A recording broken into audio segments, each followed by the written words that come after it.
Discuss कर रहे थे design steps for shear enforcement. तो डिजाइन स्टेप्स हमने जो लास्ट लेक्चर था उसमें हम 5 स्टेप्स को डिस्कस कर लिया था। तो आज हम क्या डिस्कस कर रहे हैं अभी, स्टेप नंबर 6। तो स्टेप नंबर 6 हमारा क्या है, find net design shear force for shear enforcement.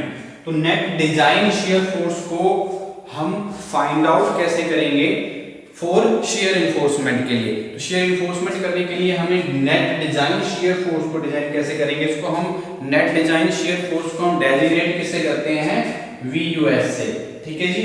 तो इसके लिए क्या होएगा, जो हमारी शियर फोर्स है for shear enforcement, shear force कौन सी शियर फोर्स है, net design shear force for shear enforcement is equal to क्या रहेगा, ये हमारी जो फैक्टर्ड शियर फोर्स है, टोटल फैक्टर्ड शियर फोर्स से total factored shear force minus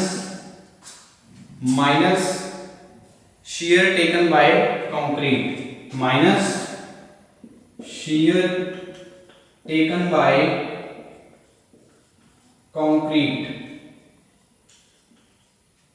ये हमारे रिलेशन से हम क्या करेंगे, नेट डिजाइन शियर फोर्स को फाइंड आउट करेंगे फॉर शियर इन्फोर्समेंट। तो यहां पे हमने नेट डिजाइन शियर फोर्स को किसे डेजिग्नेट किया है, VUS से।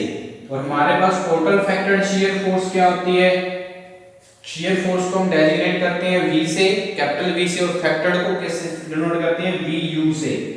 ठीक है जी। और minus shear taken bye concrete. तो कंक्रीट जो हमारा सेक्शन है, हमारा बीम सेक्शन है, तो वहां पे शियर जो हो रही है, तो वो क्या है, क्योंकि वहां पे एरिया भी कोई ना कोई हमारा जो गिवन एरिया है वहां पे भी ये एक्ट करेगा शियर फोर्स। तो हम क्या करेंगे, क्या लिखेंगे, टाउ सी जो maximum shear strength of concrete करेगी, टाउ सी इनटू B इनटू D। ठीक है जी। तो ये हमारा रिलेशन रहेगा इसके लिए, शियर फोर्स जो net design shear force calculate करने के लिए ये हमारा रिलेशन यूज होएगा। जो हमारी टाउ सी B इनटू D क्या है, हमारी जो शियर स्ट्रेस रजिस्टर्ड कर रही है, जो शियर स्ट्रेस है वो जो शियर रजिस्टर्ड कर रहा है, कंक्रीट जो रजिस्टर कर रहा है वो शियर स्ट्रेस है, टाउ सी B इनटू D। ये टाउ सी किसको शो करती है, शियर स्ट्रेंथ ऑफ कंक्रीट को। कंक्रीट की शियर स्ट्रेंथ किस पे डिपेंड करती है, ग्रेड ऑफ कंक्रीट पे और percentage of tensile steel reinforcement पे। तो ये हमारा क्या है, जो शियर रजिस्टर कौन कर रहा है, हमारी शियर को कंक्रीट। ये कंक्रीट की रजिस्टिंग जो पावर है वो अगर हम माइनस कर दें टोटल फैक्टर्ड शियर फोर्स से, तो हमारे पास क्या आती है, नेट डिजाइन शियर फोर्स आती है। ठीक है जी। तो ये रिलेशन यूज होएगा। तो डिजाइन हम और क्या लिख सकते हैं, और हम इसको कैसे फाइंड आउट कर सकते हैं। हम VU को बात करें तो नेट डिजाइन शियर फोर्स की बात करें तो VU equal to design shear stress into B into D कर सकते हैं। तो डिजाइन शियर स्ट्रेस रहेगी, design shear stress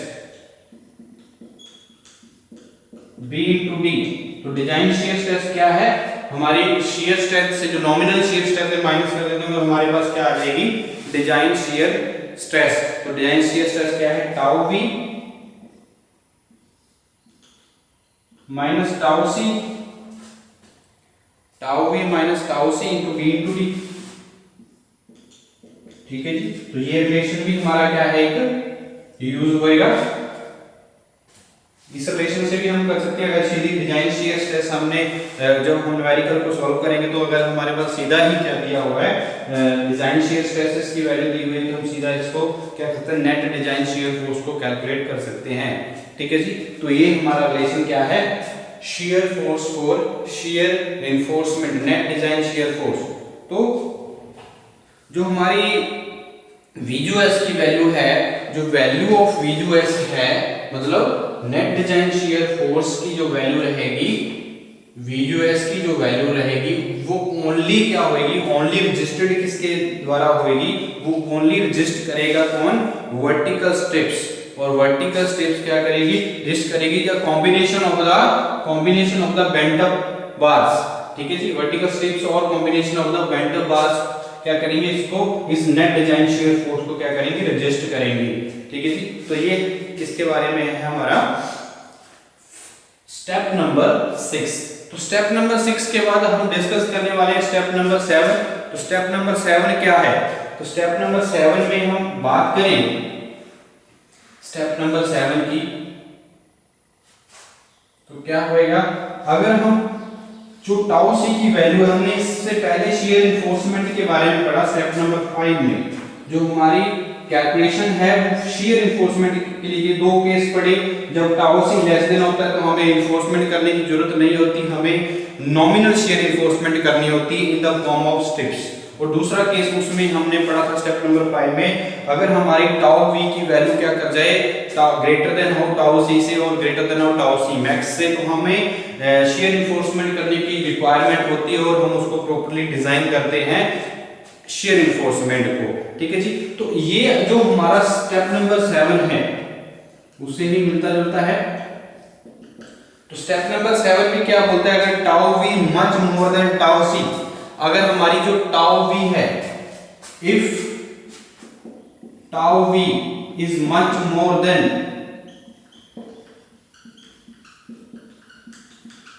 tau C, इसका क्या मतलब हुआ, जो हमारी नॉमिनल शियर स्ट्रेस है वो क्या है, वो बहुत ज्यादा होगी इससे शियर स्ट्रेंथ ऑफ कंक्रीट से, तो हमें क्या करना होता है, देन हमें क्या करना होता है, जो हमारी बीम है, बीम में हम दो बार्स को बेंड करते हैं, एक या दो हमारे जो बार्स हैं उनको क्या करते हैं, बेंड करते हैं tensile steel, and from tensile steel हम देख सकते हैं then bend one or two bars, अगर हमारी वैल्यू टाउ वी की वैल्यू बहुत ज्यादा है टाउ सी से, तो हम क्या करेंगे, then bend 1 or 2 bars from tensile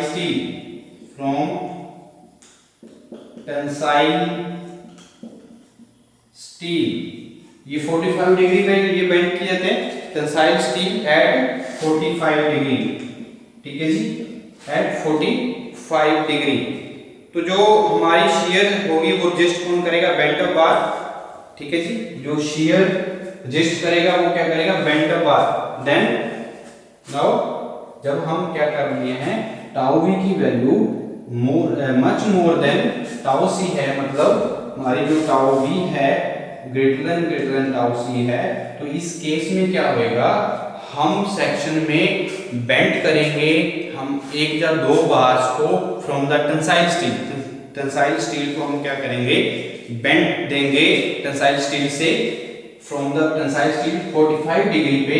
तो हमें जो शियर को रजिस्ट करने का काम करेगा फिर कौन करेगा, बेंट अप बार करेगा। तो देन शियर रजिस्टेड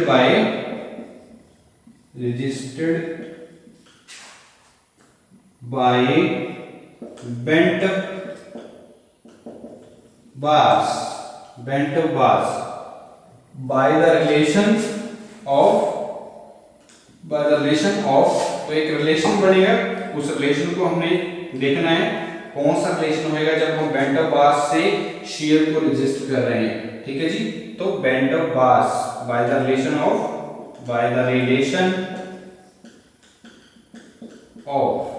तो क्या रिलेशन है, जब हम क्या कर ले, एक या दो बार्स को क्या कर ले, बेंट अप कर दे 45 डिग्री पे।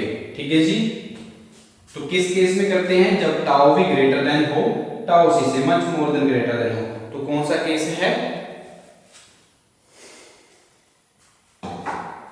VUS1, यहां पे क्या आएगा, VUS1 equal to 0.87 FY 0.87 FY SV 0.87 FY SV sine alpha ये रिलेशन जो है यूज होएगा जब हम ओनली बेंट अप बार से शेयर को रजिस्ट कर रहे हैं। जब कौन सा केस आता है, नॉमिनल शेयर स्ट्रेस की वैल्यू जो है much more then shear strength of concrete यानी कि टाउ सी से हो, तो उस टाइम हमारे पास रिलेशन कौन सा है, ये रिलेशन किसके लिए, जब हम शेयर को रजिस्ट कर रहे हैं बेंट अप बार से। ठीक है जी। तो यहाँ पे VUS1 लिखा है मैंने, तो VUS1 क्या है, हमारे पास shear taken by bent up bars, इसको हम नाम दे सकते हैं क्या है, shear taken by bent up bar. ठीक है जी। और FY हमें पता है क्या है, कैरेक्टरिस्टिक स्ट्रेंथ है, characteristic strength of bent up bar. ठीक है जी। FY क्या होता है, कैरेक्टरिस्टिक स्ट्रेंथ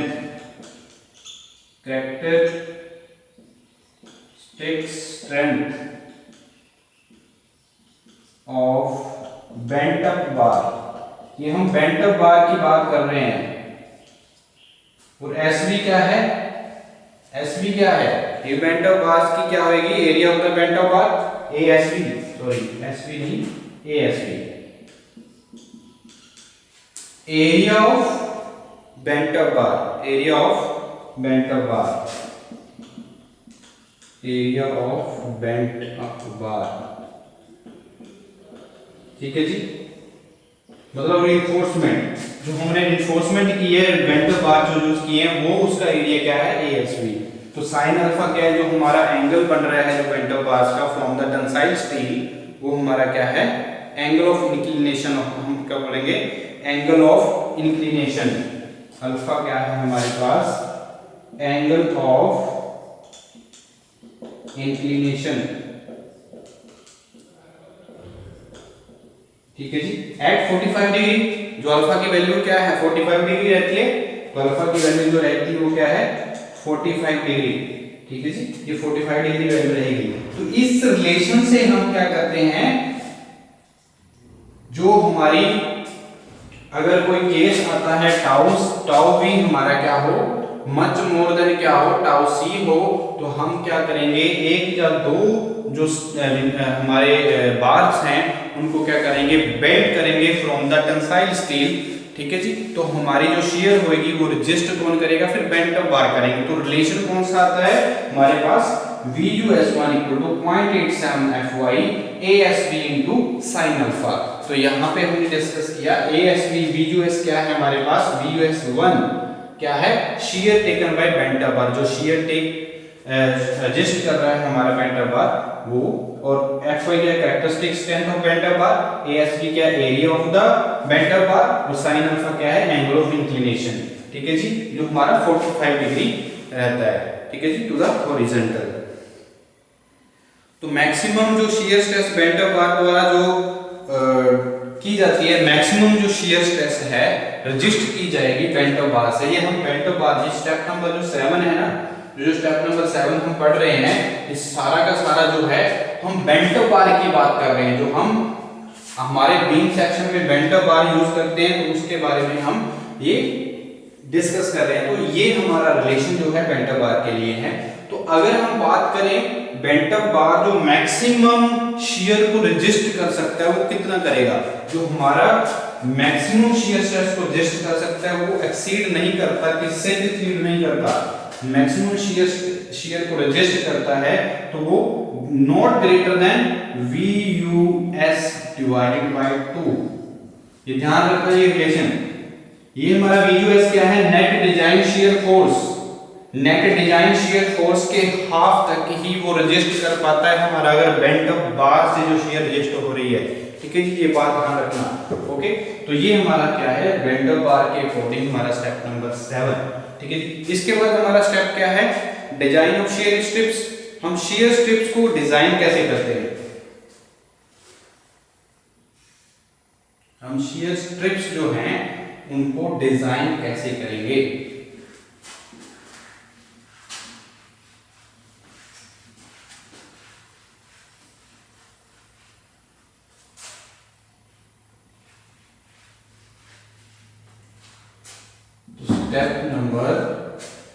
8, स्टेप नंबर 8 हमारा क्या होता है? डिजाइन ऑफ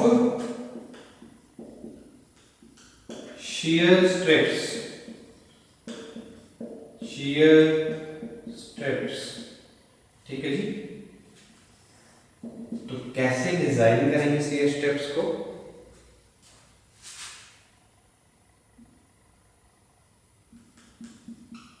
ठीक है जी।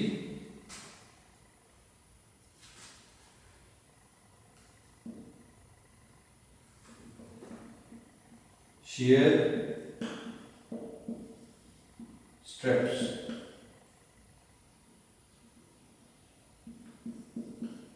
ओके जी। तो हमारी जो shear strips हैं उनको डिजाइन कैसे करेंगे? ठीक है जी, हमारा स्टेप नंबर 8 बताएगा।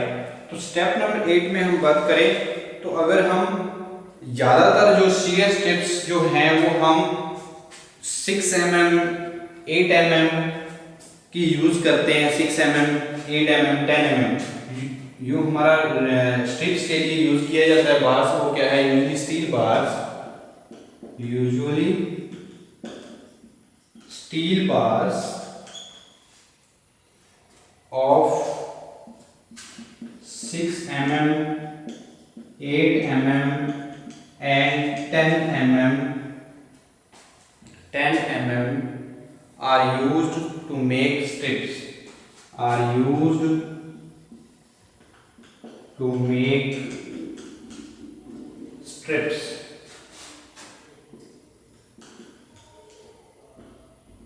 ठीक है जी। तो जिस स्ट्रिप्स को बनाने के लिए हमें किस का यूज करना होता है? 6 mm 8 mm और 10 mm। हम यहाँ पे डाया की बात कर रहे हैं। ज्यादातर हम बात करें तो जो हमारा मिनिमम हमारी स्ट्रिप्स होती हैं, हमें क्या करना चाहिए? जो मिनिमम डाया है उसको यूज करना चाहिए। क्यों करना चाहिए? और उसकी जो स्पेसिंग है कम रखनी चाहिए अगर मिनिमम कर रहे हैं। ठीक है जी। तो उसमें क्या होएगा? जो स्ट्रेंथ है, जो स्टेबिलिटी है वो ज्यादा रहेगी। ठीक है जी। अगर हम एक्सीड करते हैं 10 mm का यूज कर रहे हैं तो उसमें हमें स्पेसिंग क्या रखनी पड़ती है? थोड़ी ज्यादा रखनी पड़ेगी। ठीक है। उसके अकॉर्डिंग हम फिर क्या करेंगे? जो हमारी इतनी जो क्रैक्स होते हैं वो क्रैक्स को मिनिमाइज करने के लिए हमें क्या करना चाहिए? मिनिमम हमें डाया यूज करना चाहिए और स्पेसिंग जो है वो कम रखनी चाहिए। ठीक है जी। तो वो हम आगे डिस्कस करेंगे क्या है। तो ये अगर हमारी स्पेसिंग के बारे में अगर बात हो रही है तो हमें shear strips जो है कैसे डिजाइन करनी है, हमें स्पेसिंग क्या रखनी होगी फिर, एंड स्पेसिंग ऑफ स्ट्रिप्स कैसे डिसाइडेड होंगी उसके बारे में बात करते हैं। तो स्पेसिंग ऑफ स्ट्रिप्स कैसे डिसाइड करेंगे? सबसे पहले हम बात करें स्पेसिंग ऑफ स्ट्रिप्स में। अगर बेंट अप बार प्रोवाइड कर रहे हैं तो क्या स्पेसिंग रहेगी? तो लिखते हैं कि बेंट अप बार केस 1 में हम क्या कर रहे हैं? इसमें जब डिजाइन हम shear strips की बात कर रहे हैं तो if bent up bar used, जब हम if bent up bar are provided,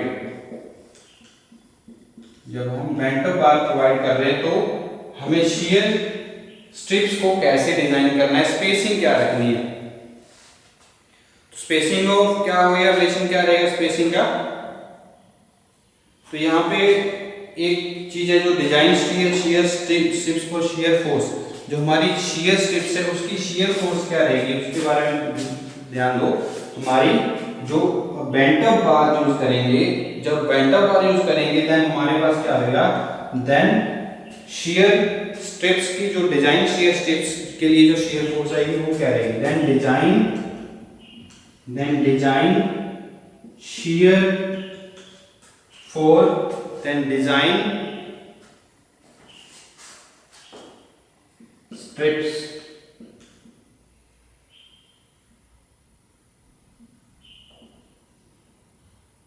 then design strips for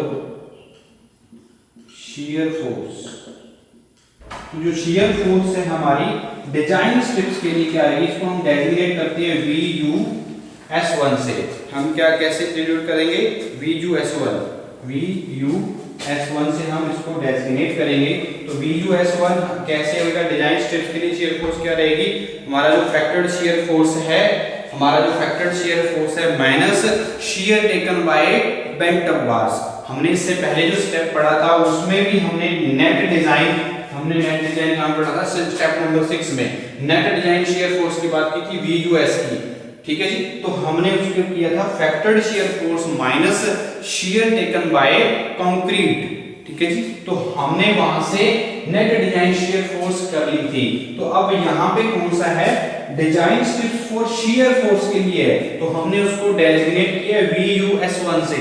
तो VUS1 से बात कर रहे हैं तो हमने यहाँ पे बेंट अप बार यूज किया है, ठीक है जी। जब हमने बेंट केस 1 किया बेंट अप बार यूज कर रहे हैं, तो बेंट अप बार के लिए जो डिजाइन स्ट्रिप्स के लिए शियर फोर्स रहेगी वो क्या रहेगी हमारे पास, जो फैक्टर्ड शियर फोर्स है, जो हमारी क्या है फैक्टर्ड जो डिजाइन शियर स्ट्रिप्स के लिए जो डिजाइन है हमारी VUS है minus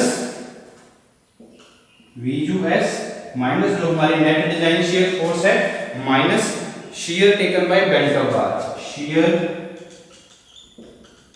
taken by bent up bar, ठीक है जी। तो इससे हम क्या करेंगे design stirrups for shear force को फाइंड आउट कर लेंगे VUS1 से, जब हम बेंट अप बार प्रोवाइड कर रहे हैं। तो बेंट अप बार प्रोवाइड कर लें तो वर्टिकल स्ट्रिप्स की स्पेसिंग क्या रहेगी वो भी हम डिस्कस करते हैं। तो इसी हमारे केस में हम बात कर रहे हैं, इसी केस की अगर डिस्कस करें स्टेप नंबर 7 की बात करें तो स्टेप नंबर 7 में क्या है वर्टिकल स्ट्रिप्स की स्पेसिंग क्या रहेगी। और ये हम क्या कर रहे हैं केस 1 पढ़ रहे हैं, जब हम बेंट अप प्रोवाइड कर रहे हैं, जब हम बेंट अप प्रोवाइड कर रहे हैं तो स्पेसिंग ऑफ जो हमारी स्पेसिंग ऑफ वर्टिकल स्ट्रिप्स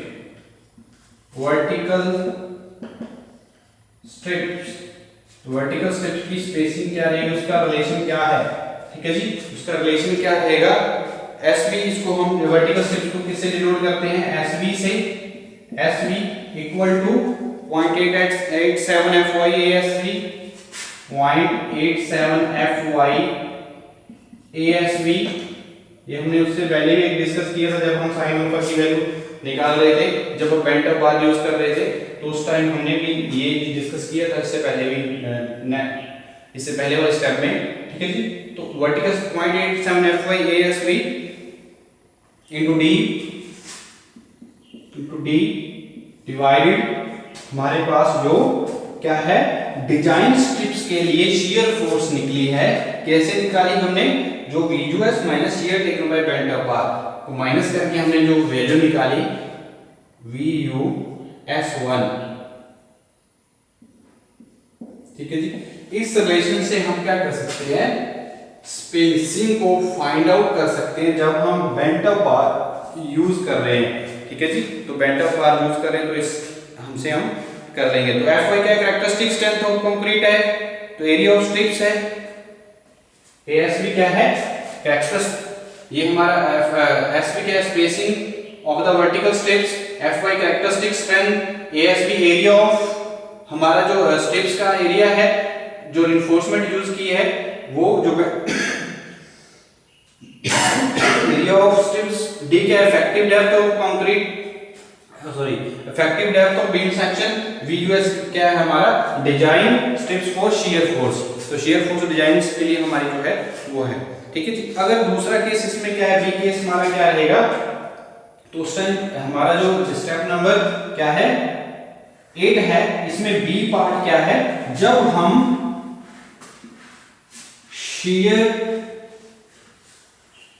क्या कर रहे हैं बेंट अप बार को प्रोवाइड नहीं कर रहे हैं, उस टाइम क्या होगा। दूसरा केस क्या है if bent up bar are not provide, if bent up बार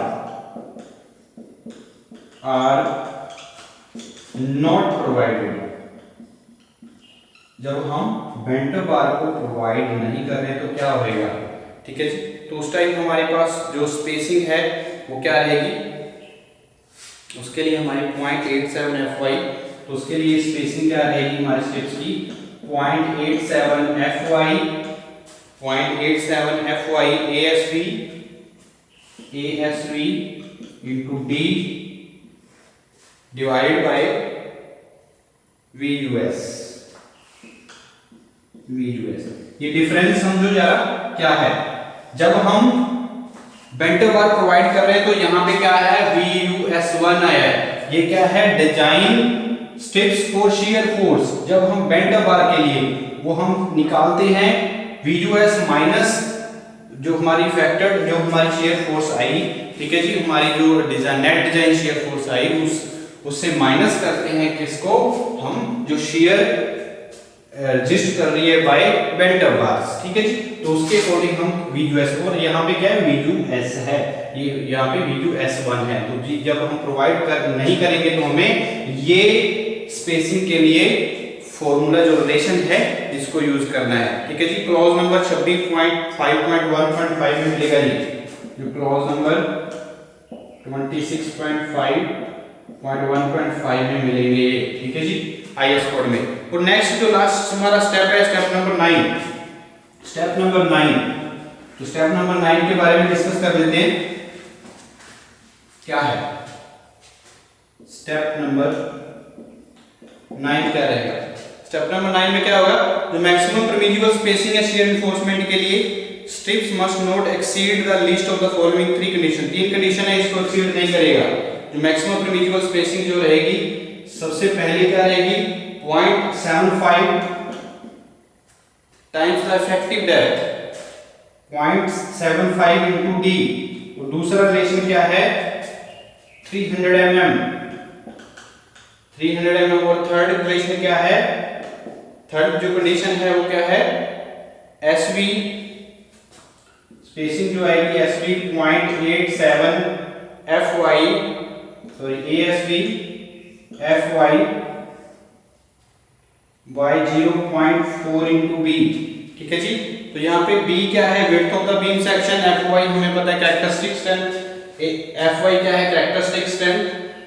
इसको हम ऐसे भी लिख सकते हैं, जो 0.87 FY ASB, ठीक है जी। कैरेक्टरिस्टिक स्ट्रेंथ है, ASB area of steel reinforcement for strips, और B क्या है, विड्थ ऑफ द बीम, ठीक है जी। इस रिलेशन से ये तीनों जो रिलेशन है, ठीक है जी, इसमें जो परमिसिबल वैल्यू आएगी वो क्या रहेगी, जो हमारी लिस्ट ऑफ द फॉलोइंग, जो इन तीनों में जो हमारी है, विच एवर